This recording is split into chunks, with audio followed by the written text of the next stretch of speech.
En fait, là, j'expose dans les grandes galeries de l'ESA d'art de Rouen et je pense bien entendu à la présence des étudiants qui vont, pour certains d'entre eux, découvrir mon travail. Donc ça se voulait en partie, on va dire, pédagogique. Ouais. Donc juste derrière moi, on peut apercevoir un couvercle en carton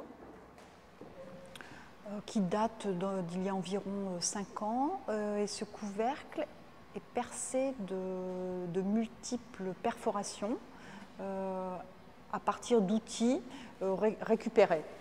Donc je me suis servi entre autres d'une chignole et aussi d'une échelle piqueuse.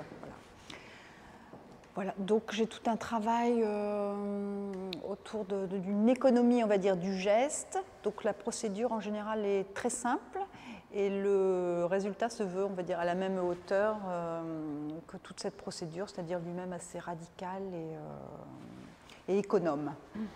Et donc ce carton est présenté devant une fenêtre, laissant donc apercevoir ce qui se passe en dehors de la salle d'exposition. Donc si on regarde comme ça vers l'extérieur, on aperçoit une partie de Lettres Saint-Maclou.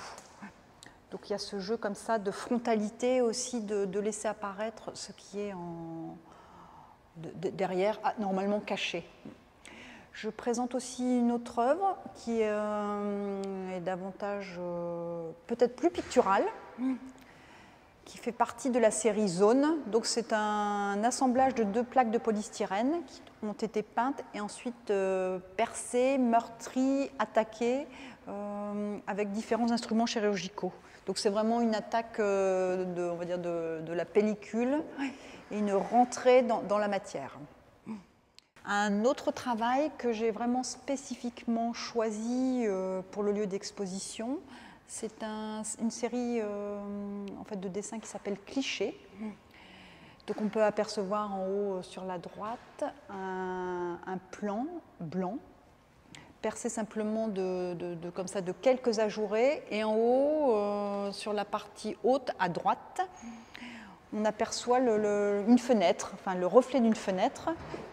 Et en fait, ce reflet est complètement pure illusion puisqu'il est intégré à l'œuvre elle-même. Donc c'est une illusion qui est figée, qui est fixe et qui fait donc écho aux vitres que l'on retrouve dans l'espace d'exposition.